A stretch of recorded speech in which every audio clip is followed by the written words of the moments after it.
Hi, I'm Rip Emson.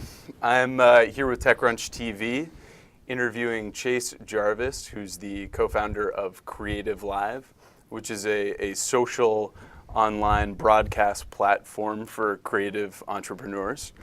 CreativeLive has had some big news recently. Announced its Series A funding as well as some impressive traction. So I'm here to talk to Chase a little bit today about what CreativeLive is, how it's unique, and how it's blowing up this in this fast-growing online education space. It's crazy how fast it's growing, isn't it? It is amazing. And most of the stuff wasn't around just like, if not months, but just even recently years. It's been very, very impactful. So thank you for having me. I appreciate it. Thanks for being here. What do you want me to tell you? So I want to hear a little bit about your background. Sure. And how you came to CreativeLive. Okay. What's your genesis story? This could be a long story. I will do my best to make it short because it really came out of my own experience. My background, I'm a photographer by trade, and yet I spent the first half of my life doing the things and going to school in the way that everybody else wanted me to do. I wanted to be an artist since I was a little tyke, but I sort of didn't have the huevos to pursue my passion. So I dropped out of medical school, and then I quit a PhD in the philosophy of art before I really had the cojones to do the thing that I wanted to do more than anything in the world, which was to become a photographer. And when I did, there was nothing there. There was no alternative. If you've been in higher ed, there was no alternative. It was really just to go work for another photographer. And I didn't want to do that. I wanted to be self-taught, and I would have taken internships, but most of the photography and the creative worlds are very closed. They don't want to share trade secrets. They certainly didn't 10 years ago. And so I said if I was ever in a position to change this, I would. I went off and started my own business as a photographer, grew that up, in the top 1% of earners. And in the process, I was giving away information sort of 10 years before it was normal to do so, and was vilified by most of the industry. But I realized that information wanted to be free, and in the process of giving it away, I saw how valuable it was, and it totally accidentally built a really large following for me. And so all of a sudden I had a large audience through which I could perhaps ignite something and relieve, hopefully, the world that wanted to learn creative pursuits, relieve them from the pain, the 10 years of pain that I went through learning how to be a photographer. And kicked it off a couple years ago with a good friend of mine named Craig Swanson. He was the tech guy, and he'd been experimenting with live webinars, and we put sort of my audience and the idea that we'd been working on together with his background in tech and live webinars, and lo and behold, it's been profitable since day one. That is impressive. So tell me, were you just operating your own photography site? Were you working through another platform? No, it was primarily focused on commercial advertising for big global brands. Gotcha. And my background is in like the action sports, and I really evolved that into working in the bigger markets, all the Fortune 500, Fortune 100 ad campaigns, and as a director as well. And I really wanted to do something to give back. And as I mentioned earlier, my friend Craig was sort of working on a similar problem, and I had this great relationship with a multi-million person audience that I'd built over time just by sharing information. And I knew how much they wanted to learn from me. I don't necessarily want to be a teacher, a classic teacher. I knew a bunch of creatives who did. What if we could connect those? And voila. So you guys founded CreativeLive in 2010. Yes. Correct? Yep. We're coming up on anniversary, I think, is in April. So. Well, soon to be happy birthday. Soon to be happy birthday for us. But it's been a good, very, very good 3 years. As I mentioned, profitable since day one, which, in the Valley, that's unusual for a startup to be profitable. It is, especially in the education space. Yeah. We're not seeing a lot of, although the space is very fertile right now, we've seen, it seems like a new ed tech startup pop up every day. I know. The amount that are actually, and there's a lot of early stage, capital moving into the space, but the amount of, startups that are actually generating revenue and creating real businesses is a small percentage of that. So yeah. I'm curious too how, based on your background in photography and getting together with Craig, were you guys seeing this kind of growing trend in online education, and how did you want to put a new spin on that? There are a couple things that I love your question. This is specifically the spin part of it, because what I had seen before of education in canned sort of videos. I was never particularly inspired by that. Although I made lots of them just throughout the course of behind the scenes videos used to not exist. I started putting them out and I saw traction. Like, oh, there's value there in video, but we wanted to make something that live internet was fascinating to us, and it still is. I think it's, I was just talking to someone in the men's room about live internet, and live internet to me is an incredible path to the future, and that was a key component of what it is that we wanted to do. It was, if I was to try and highlight, I might be able to come up with maybe 3 things that differentiate us. One, this live experience. Okay, like, let's see, what's a good way to put this? Education, learning isn't broken. The education system is broken in our country, and it's the live component. Like, what actually is really good about education? Well, there's some things that haven't broken over the past 10,000 years. Someone standing in front of a room full of people, disseminating information, people listening and asking questions, and then talking amongst one another. We wanted to use this live platform to enable all of those same interactions to happen at scale. So you can't do that in a canned video environment. And it turns out live is really hard. So we busted our chops for a long time. But the live component, no one wants to watch the Super Bowl the day after the Super Bowl, right? So we make a little Super Bowl for each course on every day that it runs, and it's incredibly effective. So live is a big differentiator. The quality of people. When this platform first started out in photography, I'm very, very close with all the best photographers in the world. Pulitzer Prize winners, the top wedding photographers in the world, the best of the best. And incidentally, we sort of run in peer groups where the same, I would be friends with designers and filmmakers and some Hollywood folks and whatnot. So turns out there's this cross-section of the world's best who want to do this. They're really looking for it. So live, the world's best, the top 1%. Pulitzer Prize winners, New York Times best-selling authors, all that. And then the last one, what we wanted to be different is we wanted to break down all of the barriers that were there. Primarily, the business model is a freemium model. And we wanted to take all of the friction out of the system so that anyone in the world could watch for free. And when you do that, that is a very powerful thing. If you think of, this is one of the reasons I think we're poised for success. If you look at people who've dominated the internet in different platforms, like ones who are really run away with it. From a business perspective, look at the companies like Spotify. There's nothing, you can just have it, but if you want that advanced experience, then you get LinkedIn, another one. These are ones that they win. Those brands have won. The freemium part is, I think, incredibly exciting. When I put those sort of 3 things together, it's fantastic. The freemium part breaks down 3 barriers. Also, it breaks down the barrier of cost, because if you got a free thing, then you don't have to pay for it. If there's a 14-year-old kid in Malaysia, he's like, I want access to the world's best photographers or designers. He's got it. Geography, he's not going to come to LA or New York to take a seminar from a Pulitzer Prize winner, let alone come to the States. And then access. How is he going to actually have a conversation with an Emmy Award-winning director? So I think we break down all 3 of those.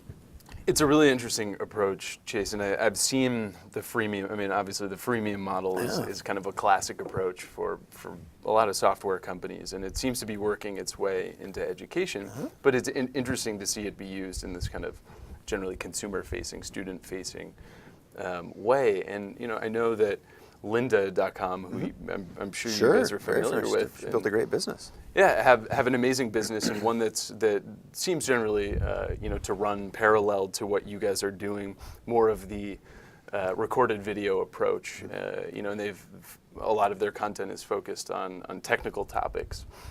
How are you guys trying to, I know you're curating the experience for teachers and trying to find the world's experts who obviously want to share their expertise with those who are eager to learn. But are you guys trying to keep the topic roster broad, or do you want to focus just on business development, how to be creative? Well, first of all, the name of the company is CreativeLive. That's not an accident. So we want to focus on the creative and the creative entrepreneur. And I feel like creativity is put bluntly, creativity is the new literacy. And when I hear, like, all of the peers that I work with, how important it is to be creative, and I look at the democratization of creativity that's happened over the course of, now we have all these tools that weren't at our disposal before, now we can share at scale. And I live in that world, right? But I also, when you hear that creativity is the number one thing that that coming out of McKinsey and it's Harvard, and like those people are looking for creativity in business. So creativity is, to me, the sort of the focal point and the anchor that we always want to rally around. And creativity being this new literacy it's a really easy rally cry. And I think it is a zeitgeist term that captures the human spirit, and when a more creative world is a better world. I gave my mom an iPhone app that I created a few years ago, which is a big success. That'll be a separate conversation because it's got its own challenges. But I gave her an iPhone and an iPhone app, and she'd been told her whole life she wasn't creative. Told her how to use it, gave her just some like son to mom lessons, and instantly she was the most creative of all her friends, sharing on Facebook and whatnot. And I'm like, wow, if that can work for me and my peers and my 65-year-old mother, we're onto something. So absolutely, creative is important. You're preaching to the choir on that. I think that the traditional educational system seems to breed out that kind of creativity through the rote learning approaches, right? And just kind of classroom time, desks and in a row, and just the whole way that the assessment is such a big part of education. So I want to, because I think it's such a big part of the differentiation and what sets you guys apart. This live part of the platform. Obviously, there are a lot of teachers right now. Technology is moving into education. We're all excited about that. It has, the potential to change the whole system. Teachers are obviously worried that, these educational, technology tools are going to perhaps replace them or limit their jobs in some way. And I think that live feature definitely, keeps the human elements. You're not only approaching people who are looking for creative advice on, how to launch their business or, become a better photographer. But how do you guys structure that? Is the lecture process really something? I mean, that human interaction is something that's important, I think. But yeah, is there an interactivity to it? Yeah, there's a deep interactivity, and I'm glad that you mentioned it as well. So, first of all, we're focused on creativity. It's $100+ billion market. So it's a giant market. The continuing education thing is we haven't found anything for which our model doesn't work really well for, but we just want to stay focused on that. And when I look at like these key differentiators that you're talking about, the live for us really is about interactivity, and it's about social. So people engage with, like, to be able to sit in a classroom, you can ask a question of a teacher, right? And in the CreativeLive world, it doesn't matter if you're in Nairobi or Nebraska, you can have access and you can ask a question via Twitter, via social mechanisms like Twitter and Facebook and chat. We have people behind the scenes curating, collating those questions and feeding them to the instructors. So you can actually respond in real time. Yeah, you can change the course of the class. And if we see, if the chat hosts are the people behind the scenes and then the hosts that are actually sitting in the audience, because there's a real audience, there's a small, sometimes 5 to 30 people sitting in the studio as well. There's people in that audience that are acting as proxies for the internet. And if they see there's all these abundance of questions bubbling up, they can, hey, would you go back and cover that? That is one of those components that's the best part of education. What live enables, absolutely. And so again, that's a massive differentiator and something, again, it's hard. That's why not a lot of people are doing it. We are the leader in that. And I think it's hard for a reason. There's technology reasons. There's all kinds of, there's other reasons, but it's incredibly effective, and you see it happening. And these people who are, either through, as I said earlier, financial, geography, or access, don't have the ability to connect with the very best in the world, the very best. And when we connect them through this live platform, it's like they'll fall on a sword for us forever, because we've given them something that is genuinely furthering their career. And we want to focus on skill-based learning, not this sort of pie in the sky. I heard some amazing statistics, maybe we can go to that in a second, but not this sort of whimsical 4-year clunky thing of bricks and mortar. And I'm not saying there's no value there. There's value for sure, but we want to teach real skills and give people pathways to be successful in their lives and or careers. Mm-hmm.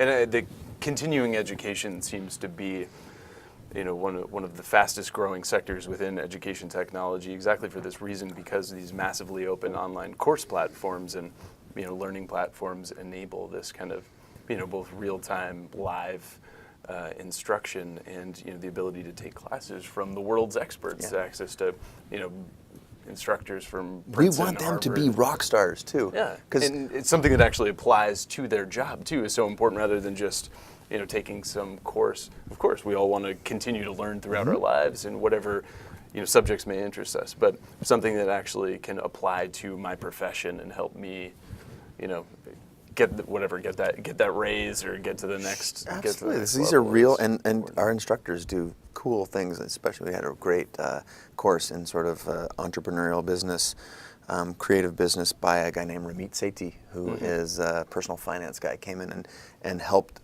like the finance aspect, the business aspect for creatives, and had them at a lunch break. He said, opened it up to the internet, like, go, here is the script, go negotiate with your credit card company, see if you can get them to drop X dollars off your credit card bill or renegotiate your rate or what. So we have like 20,000 people running off calling their credit card people and come back with these just call centers are clogged. Yeah, but there's hundreds of success stories over the course of a lunch hour. So that's great. that sort of tangible skill-based stuff that I personally love, and I also love the fact that my wife was in public education before she became a producer, and I watched it just churn her up. Right. She's super hardworking, super smart, the kind of people that we would want in education. And whereas public education or even private can really be a grind, this gives teachers of the future the opportunity to be heroes, to have global brands of their own, to become more widely known and be able to share their information, especially, that's where we play a really hard and smart curatorial role in providing the world's best. So Chase, tell me just quickly about the traction that you guys have been able to find with this model and what the plans are going forward. And we touched at the beginning that you guys have just closed a raise, 7 million, 7.5 million. The total round was 8. 7.5 came from Greylock, who I have nothing but great things to say. They've just been wonderful. And then we carved 500,000 out for some really wonderful folks to play a part of the growing business. And I think this is maybe what you're asking about is. We've got some, the world's top talent agencies on board as well. So WME, we've got, Ari Emanuel and Jennifer Walsh from WME and Michael Yanover from CAA. Those are the two, like if you think of, movie stars and authors. Largest talent agencies in the world. Yeah, and they are both in and they're supporting us, which is amazing. Kevin Rose from Google, Mr. Arrington with the Crunch Fund. No idea who that is. Never heard of them. So these are companies that we have a lot of respect for, and I think they're excited about what it is that we're doing, and I think there's going to be a wonderful. We're already seeing tremendous benefit from it. So awesome. Yes. Well, Chase, thank you so much for talking to us today. It's been my pleasure. Been awesome to get a window into what you guys are doing and how education is changing. Can I plug one thing? Go ahead. I want to plug Photoshop Week was something that just happened for us, and it put us over the threshold of 10 million viewer hours consumed by our audience. 150,000 people from 178 countries consumed in that class alone 460,000 viewer hours of content. So that is impressive. It's the first time I've actually said that outside of the studio. So well, awesome. So there you have it, viewers. Some fresh breaking news and a validation of the kind of engaging platform that you guys have built. So thanks again for hey, my pleasure. Thanks a lot for bringing me in here. I appreciate it. Thanks. Can I take this mug home? Yeah, we can probably. Well, I can give you $2 for it. It's okay.